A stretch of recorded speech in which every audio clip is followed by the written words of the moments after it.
कतरा कतरा मेरे लहू का वतन के काम आएगा, मेरे जाने के बाद भी ये तिरंगा हिमालय पर यूं ही मुस्कुराएगा। नमस्कार, हमारे विशेष कार्यक्रम सशस्त्र बल भूतपूर्व सैनिक दिवस के इस कार्यक्रम में आप सभी दर्शकों का हार्दिक स्वागत है। आपके साथ मैं हूं मोहिता कोठियाल मनादुली। दर्शकों, अगर मैं आपसे ये प्रश्न करूं कि हमारे देश का रियल हीरो कौन है, तो शायद आपकी राय अलग अलग हो सकती है, लेकिन मेरी व्यक्तिगत राय है कि हमारे देश के जो सच्चे हीरो हैं वो हमारे सैनिक हैं, जो सरहदों में डटे रहते हैं। हम अपने घरों में सुरक्षित रह पाते हैं, हम अपनी आज़ाद भारत में आज़ादी से रह पाते हैं, क्योंकि हमारे सैनिक हर पल डटे हुए हैं। वो सरहदों में हैं, अपनी देश की सेवा में लगे हुए हैं। तो उन्हीं सैनिकों को सलाम हमारा ये कार्यक्रम आज का कर रहा है, हमारे भूतपूर्व सैनिक दिवस के अवसर पे। हमारे साथ हमारे कार्यक्रम में यहाँ पर हमारे विशेष मेहमान मौजूद है। कार्यक्रम की शुरुआत के लिए पहले इनका परिचय मैं यहाँ पे करा देती हूँ। हमारे साथ यहाँ पे ऑनरी कैप्टन पान सिंह नेगी जी मौजूद हैं, जो शौर्य चक्र और सेना मेडल से सम्मानित। सर, बहुत बहुत स्वागत है आपका।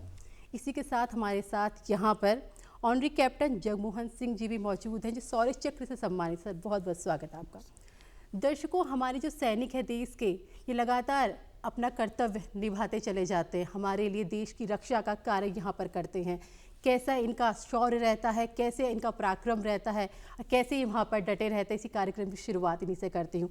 सबसे पहले पान सिंह नेगी जी आपके पास आना चाहूँगी। हमारे दर्शक जानना चाहते हैं कि हमारे साथ यहाँ पर हमारे जो मेहमान बैठे हैं, इनका परिचय क्या है। 18 दिसंबर 1987 को मैं भर्ती हुआ था लाइसेंस से, और 24 दिसंबर 1988 को मैं श्रीलंका ड्राप गया, पहले 19 साल की एज में, और वहाँ लड़ाई लगी हुई थी। उसके बाद वहाँ से हम ग्वालियर आए, ग्वालियर के बाद हम फिर उसके बाद कारगिल गए, कारगिल के बाद फिर दोबारा जंड के गए, जंड के बाद फिर कारगिल गए, कारगिल से फिर हम उसके बाद हम सिक्किम के बाद रुवांडा, युगांडा और साउथ अफ्रीका। साउथ अफ्रीका के बाद हम फिर मैं देहरादून में आया, यहाँ सेना से पेंशन आया, और उसके बाद मुझे जो ये सेना मेडल मिला कारगिल की लड़ाई में मैं लिस्टिंग पोस्ट पे था, एलपी का मत होता लिस्टिंग पोस्ट। तो वहाँ पर पाकिस्तान से 3 उग्रवादी घुसपैठ कर रहे थे, तो हमारी पोस्ट की तरफ आ रहे थे हमारे को काटने के लिए। तो मैंने देखा, तो मैंने अपने पान सिंह साहब था हमारा सुबेदार मेजर जो कोटद्वार में रहते हैं, उनको बताया मैंने, साहब 3 उग्रवादी यहाँ से घुसपैठ कर रहे हैं। तो बोला फायर का ऑर्डर लो। फायर का ऑर्डर लिया, मैंने तीनों को वहीं पर धराशायी कर दिया, और इसी कारण मुझे सेना मेडल से नवाजा गया। और उसके बाद मैं राष्ट्रीय राइफल में पोस्टिंग गया 2000 में, और 31 मार्च 2001 को हमारी टोली को आदेश मिला कि यहाँ कुछ उग्रवादी हैं लड़कीपुरा में, अनंतनाग डिस्ट्रिक्ट में, और वहाँ पर हम टीम का मैं एक सदस्य था। जब हम सर्चिंग करते करते उस एरिया में गए, तो उग्रवादियों ने अंधाधुंध फायरिंग कर दी, जिससे मैं अलग बिछड़ गया, और मेरे साथी मेरे से काफ़ी दूर हो गए। तो मैंने 2 उग्रवादियों को मैंने वहीं पर धराशायी किया, और तीसरा का पीछा करते करते मैंने उसको भी गुत्थम की लड़ाई से उसको भी मार गिरा है, और इसी उपलक्ष्य में मुझे शौर्य चक्र से नवाजा गया। जी सर, बहुत बहुत बधाई इसके लिए आपको कि आपने इतना अदम्य साहस का परिचय वहाँ पर दिया। जगमोहन जी, मैं ये जानना चाहूँगी, आप भी अपना सूक्ष्म परिचय देंगे, किस तरह आपका करियर रहा है। मैं फौज के अंदर 1980 के अंदर फौज के अंदर भर्ती हुआ था, लायंस डाउन के अंदर। उस टाइम गढ़वाल ग्रुप वहाँ पर था, और मेरा पहला जो ड्रॉप 1 साल ट्रेनिंग के बाद जब मैं गया, तो मैं गया अंडमान निकोबार में, और 3 साल अंडमान निकोबार रहने के बाद हम ग्वालियर आए। और ग्वालियर आने के बाद वहाँ पर स्पेशल फोर्स जो हमारी होती है, उसमें एक मतलब इस तरह उसको सिलेक्शन करते हैं लड़कों को। वहाँ पर कोई स्पेशल भर्ती नहीं होती है, वहाँ पर बटालियन, हर एक बटालियन से चुना हुआ बंदा ही मांगते हैं। तो इसी प्रकार हमारे यहाँ वैकेंसी उस टाइम आई थी, मैं जब 11 गढ़वाल में था, तो एक बटालियन से एक लड़का जाना था, उसमें मेरा सिलेक्शन हुआ था। फिर मैं 9 पैरा फोर्स के अंदर गया, वहाँ मेरा सिलेक्शन हुआ। सिलेक्शन होने के बाद मैं सबसे पहले जो है मेरी जो लड़ाई है वो IPKF, Indian peace keeping force जो बोलते थे, श्रीलंका के अंदर मैं वहाँ गया। फर्स्ट जो जहाज़ हमारा गया था उसके अंदर मैं था जी। जो पहली आर्मी इंडियन फौज वहाँ गई थी उसके अंदर मैं था, और लास्ट जो जहाज़ हमारा वापस आया था, जो कि जिसको कि प्रोटेक्शन हेलीकॉप्टर ने किया था, उसमें मैं था। उस बीच में हमारी ट्रेनिंग भी चली, उस बीच में हमारी लड़ाई भी चली, उस बीच में छुट्टियाँ भी गए, लेकिन सारा 3 साल का टर्नओवर हमारा वहाँ पर था। और उसके बाद मैं वापस आया उधमपुर के अंदर। वहाँ पर आने के बाद फिर हमने इंसर्जेंसी की जो लड़ाई है, ओपी रक्षक जो बोलते हैं, जो वैली के अंदर चलती है, श्रीनगर जो भी मतलब JNK के अंदर पूरा है, पूरा एरिया, उसके अंदर वो इंसर्जेंसी लड़ाई जो है हमने वहाँ पर पूरी मेरी लाइफ उसी में रही। उसके अंदर जब मैं 1990 के अंदर, 90 की बात बता रहा हूँ, हमारा जो कैंप लगा था वो रजौरी में, पुंछ रजौरी एक जगह है जी, वहाँ पर हमारा कैंप लगा हुआ था। वहाँ से हमने एक ऑपरेशन लॉन्च किया। ऑपरेशन लॉन्च करने के लिए हम जब गए तो वो एकदम जंगल वाला एरिया था, और हमें वहाँ से पहले, जब हम वहाँ गए तो वहाँ से पहले हमें एक पोस्ट पर रुकना था। वहाँ पर जाट वाले थे, आर्मी वाले, उनके पोस्ट पर हम रात को रुके। रात को रुकने के बाद घना घोर बारिश, जिस दिन हमने रात को चलना था, बारिश हुई, बहुत तगड़ी बारिश हुई। बारिश होने के बाद हमने उस दिन ऑपरेशन जो है नहीं किया। हमने कहा कोई बात नहीं, अगले दिन चलेंगे। उसके बाद हम अगले दिन वहाँ से निकले, और जिस जगह हमने ऑपरेशन लॉन्च करना था उस जगह का नाम था बड़ी बहक जी। तो वहाँ पर बड़ी बहक बोलते हैं, जो जैसे हमारे कच्चे घर होते हैं ना, तो वो कच्चे घरों को बोलते हैं बड़ी बहक। तो वहाँ पर जो मतलब पत्थर के और लकड़ी से उनके बनाए हुआ घर होते हैं। वो अर्ली मॉर्निंग सवेरे 4 बजे हम आगे ऑपरेशन के लिए गए जी। तो जब हम आगे निकले तो क्या होता है, वहाँ पर क्या होता है कि अमन जो जैसे नीचे नाला है, पहाड़ी में आपको नाले मिलेंगे और पहाड़ी मिलेगी और जंगल मिलेंगे, 2-3 चीज़ें मिलती हैं। तो जब हम चढ़ रहे थे तो सामने नाला था नीचे, और नाले के पार जो है उस जगह का नाम था बड़ी बहक, जहाँ हमने ऑपरेशन करना था। तो उस बड़ी बहक में क्या था, उनके मिलिटेंट के लिए जो है बड़ा आसान सा तरीका था एक। जी। जब हम यहाँ से निकलेंगे तो हम पहले नाले में जाएंगे, नाले से ऊपर पे पहाड़ी उस पर जाएंगे, ढोग में जाएंगे। वो लोग क्या करेंगे तब तक, जब हम यहाँ से क्रॉस कर रहे हैं तो यहाँ भी 3-4 ढोगे हैं, वहाँ पर उन्होंने कुत्ते पाल रखे होते हैं।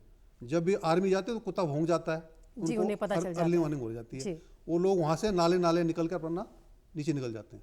तो ऐसे तो बहुत और मुश्किल नाला जो है पूरा ढका होता है वो पेड़ों से ना, तो वो फिर हमारे हाथ नहीं आते हैं। इस बार हमारे दिमाग के अंदर ये चीज़ थी कि ऐसा करेंगे। तो हमने क्या किया, अपनी जो हमारी जो टुकड़ी थी उनको 3 भागों में बांटा था हमने।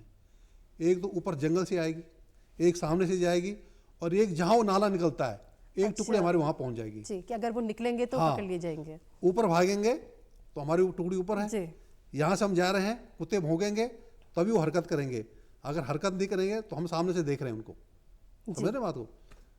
तो हमारा जो स्क्वाड होता है 5 आदमियों का, उनमें ऐसे होता है जैसे मैं कमांडर हूँ, तो मेरे को कम से कम 3 चीज़ में क्वालिफाइड होना चाहिए। एक तो रेडियो सेट ऑपरेटर, मैं रेडियो सेट पर अच्छी तरह बोल पाऊँ। एक मैप रीडिंग का ज्ञान हो मेरे पास, मैप रीडिंग का, कि मैं रात को दिन को मैप को देख के चल पाऊँ, क्योंकि मैंने अपनी फ़ौज को वहाँ आगे मूव करना है जी। और तीसरा जो है मेरे पास एक वेपन का ऐसा हो, जैसे कि मैं FE बोलते हैं ना, फील्ड इंजीनियरिंग का काम जानता हूँ। तो जब मैं वहाँ से निकला तो मेरे को जो है सामने हमने बाइनों से देखा तो कुछ हरकत नज़र आ रही थी। जब सुबह का टाइम होता तो उस टाइम हरकत करते हैं वो। तो मैंने जो मेरे साथ कमांडर था, कमांडर को बताया कि साहब जो है सामने हरकत हो रही है, मेरे को लग रहा है जो है मिलिटेंट इस घर के अंदर है।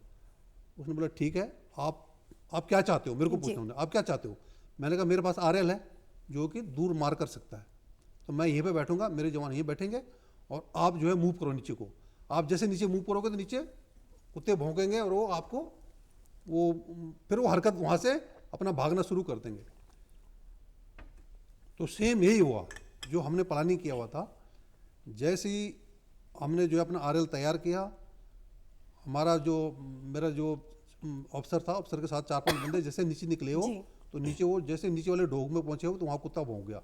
कुत्ता भौंक गया तो उनको अर्ली अर्निंग होगी, उनको पता चल गया। हाँ, वो जैसे बाहर निकल रहे थे, तो बाहर निकलते उनका क्या प्लान था, नीचे नाले में जाना है। अगर एक बार नाले में पहुंच जाते हैं तो फिर हमारे को नजर नहीं आते हैं, समझ गए ना। तो हमने क्या किया, जैसे वो नीचे को आ रहे थे तो मैंने, जो मेरे पास लड़का था RL, जो RL फायर करता था, उसको मैंने बोला भाई एक अच्छी फायर करो।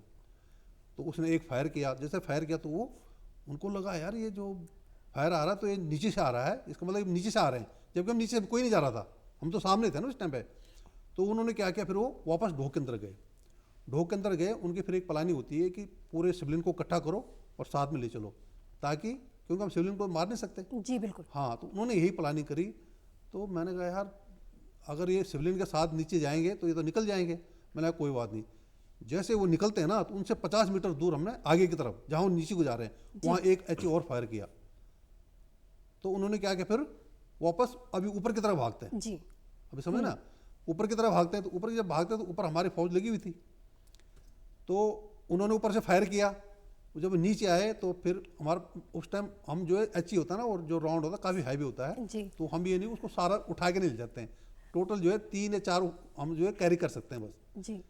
अगर हम बात करें आज़ादी के बाद से, आज़ादी में किस तरह का हमने युद्ध लड़ा, और आज़ादी के बाद से अगर अभी तक की हम बात करते हैं तो हमेशा आर्मी ही है, हम फ्रंट में कहते हैं कि आर्मी ही फ्रंट में जाती है, तो उस युद्ध का जो चुनौतियां रही हैं वो किस तरह से आपने देखी हैं?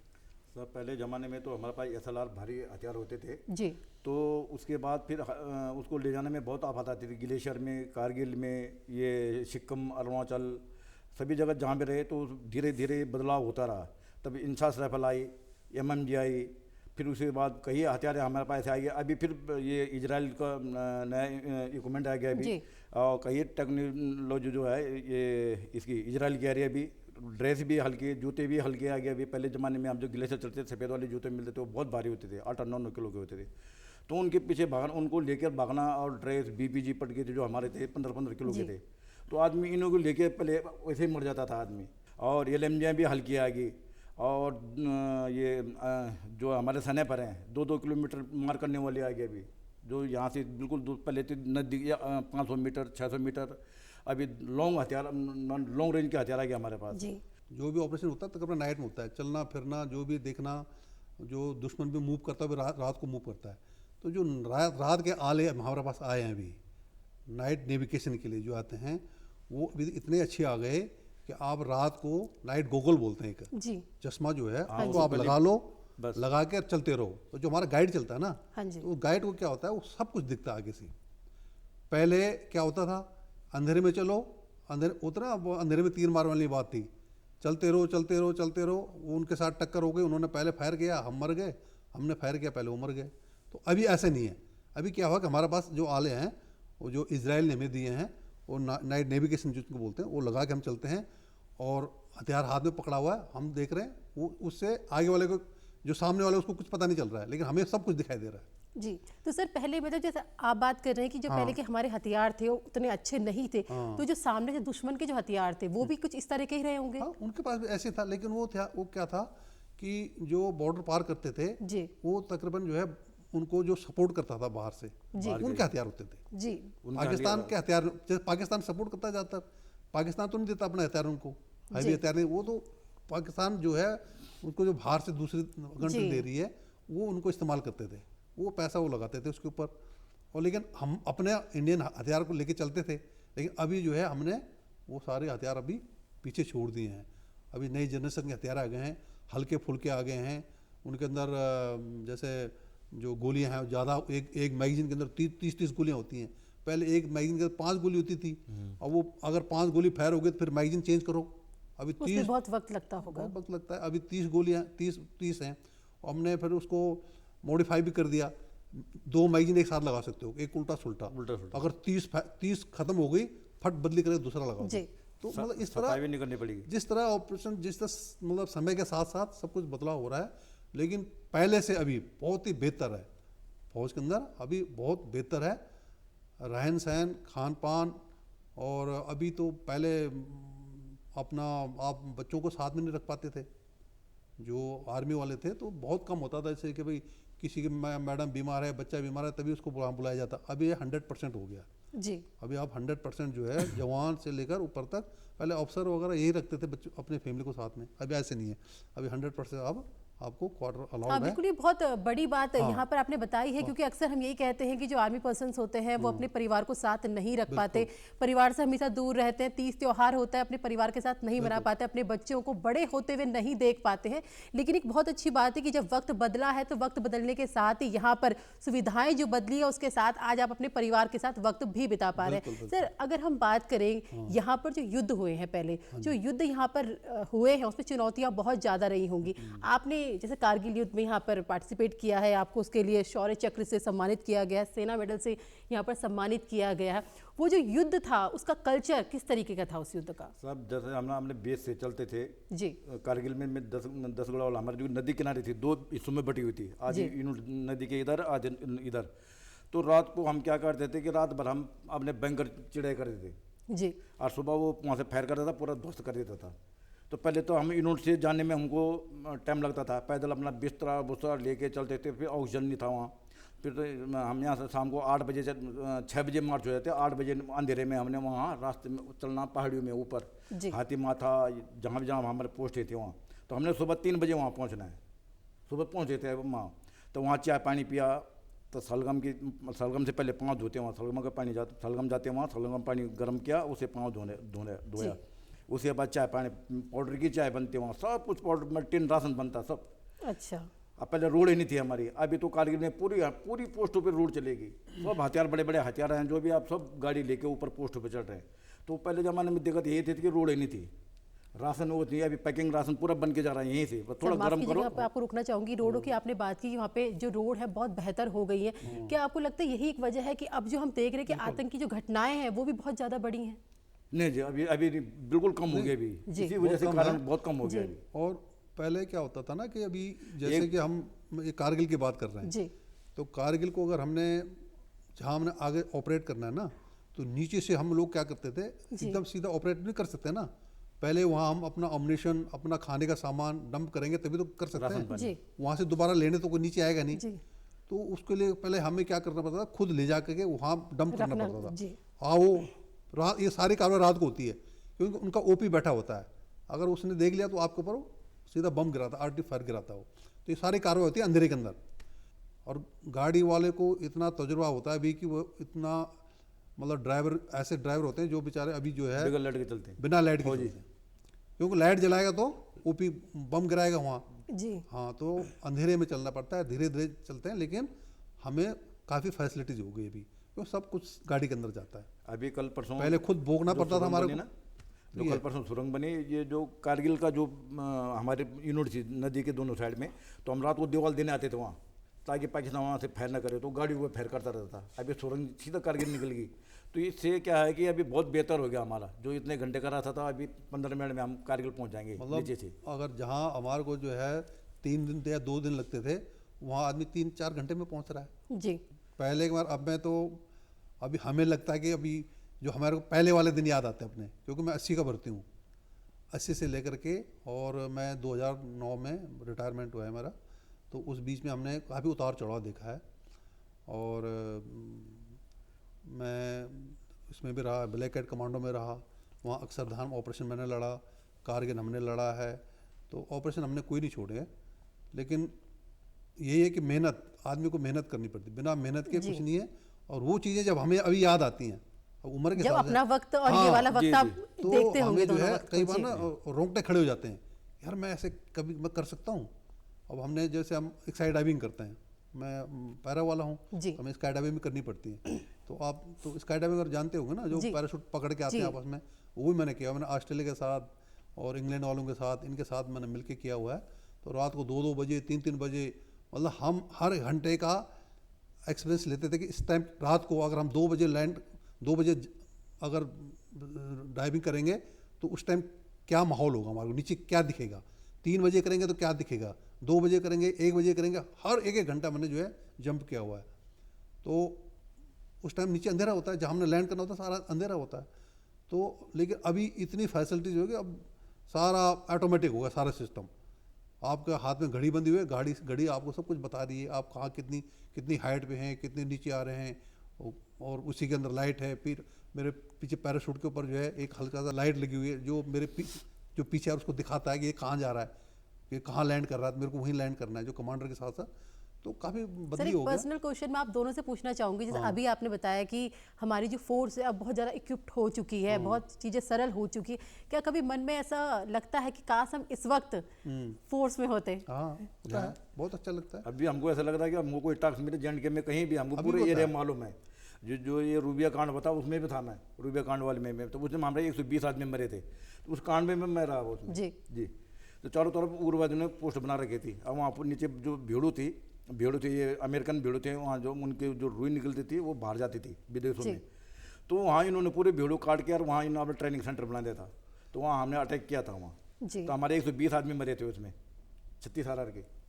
तो ऐसे ऐसे टास्क मिलते हैं हमको, तो जाना पड़ता है जहाँ भी मिलेगा। सर जैसे फौजी जो होता है विकट परिस्थितियों में रहता है, जैसे अब ग्लेशियरों में आपकी पोस्टिंग होती है, यहाँ पर सरहदों में हमेशा रहते हैं, तो उनकी जो मानसिकता रहती है उनको, क्योंकि बहुत जरूरी होता है कि उनको मोटिवेट करता रहा जाए। तो आपको क्या लगता है जो हमारे सैनिक हैं इस वक्त जो यहाँ पर पोस्टेड है, इनके मोटिवेशन के लिए क्या जो कार्य किए जा रहे हैं वो काफ़ी हैं या फिर कुछ और ऐसा होना चाहिए? क्योंकि ये बहुत ज़रूरी है कि जो सैनिक है, आजकल हम घटनाएं सुनते हैं कि किसी ने आत्महत्या कर ली, तो ऐसी घटनाएं ना हो। तो आपको क्या लगता है कि क्या मनोस्थिति रहती है एक सैनिक की? मतलब देखो, पहले अब में फ़र्क तो बहुत हो गया जी। पहले तो छुट्टी नहीं मिलती थी, मतलब अगर ऑपरेशन जाना है तो आपने मान लें क्या होता था 2 महीने की छुट्टी मिलती थी, और आपने अगर सोचा कि मैं यार नवंबर दिसंबर में जाऊंगा, साल एंड होता है नवंबर दिसंबर, लेकिन उस टाइम कोई ऑपरेशन हो गया तो आपकी छुट्टी खत्म हो जाती थी, वो नहीं जा पाता था। मतलब वो साल गया, अगले साल वो आएगा, मतलब साल, और फैमिली भी घर में है, बच्चे घर में हैं, तो उस टाइम जवान के दिमाग के अंदर प्रेशर होता था कि वो कुछ बोल भी नहीं पाता था ना कुछ कर पाता था, क्या करेगा वहाँ जाके वो। अच्छा, उस टाइम परिस्थिति ऐसी थी कि सब गरीब परिवार से आए होते थे। अभी तकरीबन जो है जो भी बच्चे जा रहे हैं तकरीबन वो सेटल्ड होते हैं जी। मतलब कोई भी है तकरीबन, मतलब 90% बच्चे हुए हैं जो सेटल्ड हैं घर से पहले से ही, लेकिन उनको अभी छुट्टी भी मिल रही है, वो बच्चे भी साथ में रख सकते हैं। मतलब गवर्नमेंट ने हर सुविधा दे दी ताकि यार इनके ऊपर प्रेशर न पड़े, कोई चीज़ का दबाव ना हो, कल कोई ऐसे कदम उठाएं। फिर भी हैं कई जगह ऐसे हैं इन्फेंट्री में या जो बॉर्डर पे हैं, 2-3 साल से कम हो रहे हैं। हाँ, 2-3 साल से बहुत कम हो गए। अब जैसे क्या होता है कि जैसे अभी कोई लेह में, मान लीजिए एग्जाम्पल तौर पर लेह में हो और उसने छुट्टी बचा के रखी थी अपनी कि मैं अभी छुट्टी जाऊंगा, मेरी लड़की की शादी है, जी, या हाँ, कोई भी कोई व्यक्ति कार्य है ऐसा तो केस हो गया, डेथ केस हो गया घर में, अब वो उसको जो उसका कमांडर छुट्टी तो दे दी, लेकिन उसके पास साधन नहीं आने का। अब बर्फ पड़ी है वहाँ जी, बाई रोड आ नहीं पा रहा हो, कैसे आएगा? रोड तो बंद है ना, तो नहीं आ पाएगा वो।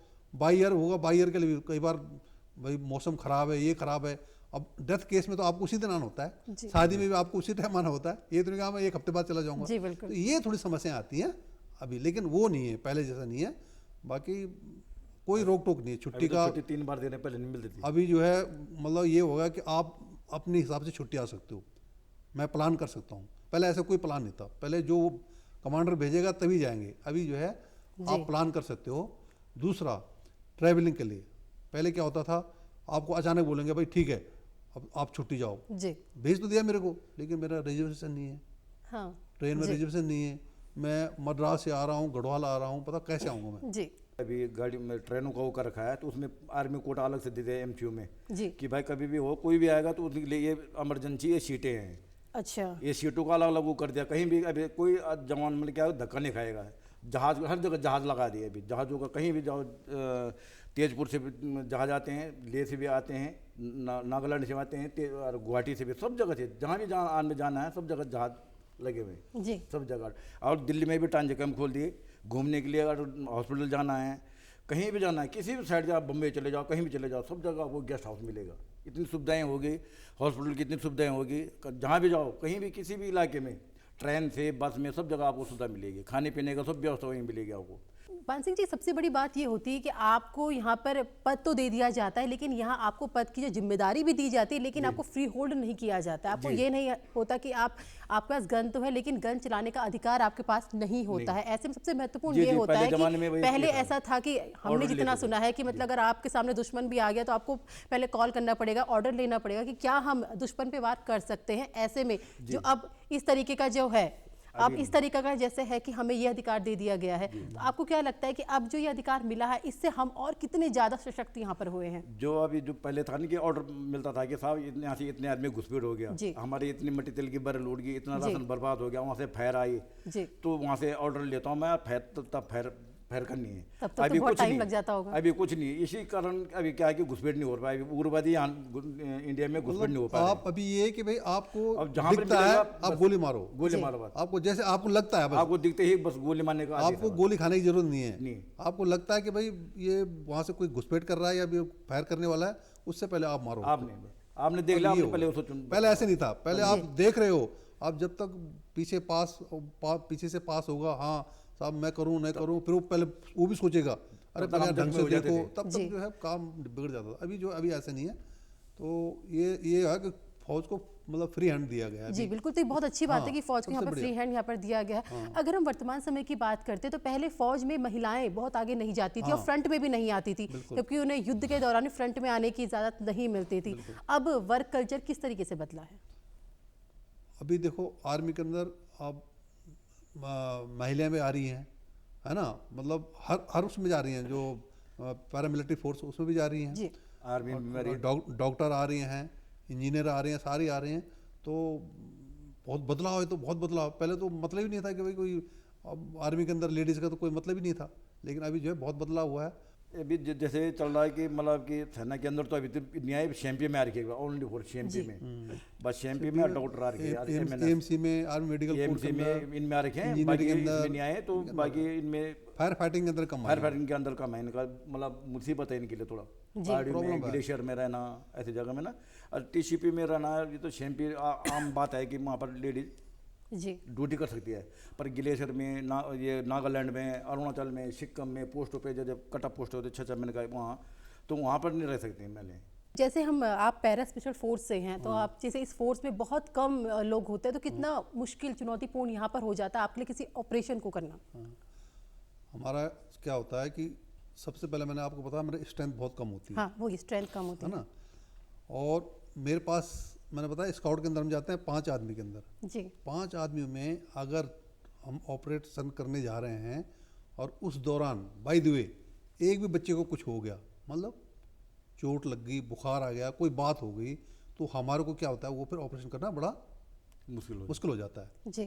क्योंकि उसका काम कौन करेगा, उसके बाद जो हमने बारूद वगैरह दे रखा उसको कौन उठाएगा, क्योंकि हमारा अपनी कैपेसिटी सबकी जी अपना। हमारा क्या होता है कि पूरा साजो सामान साथ में चलता है। रुक्सों के अंदर हमारा जो है कम से कम 1 हफ्ते का अपना राशन उसके अंदर होता है, अपना स्लीपिंग बैग उसके अंदर होता है, अपना जो है इतना अम्यूनिशन होता है कि अगर हम 4 आदमी हैं और 10 आदमी सामने से आए तो उनको साथ में लड़ना है जी। तो उस हिसाब से हमारा अपना जो अम्यूनिशन होता है, तो ये सारा चीज़ जो है इनको हम कैलकुलेट करते हैं।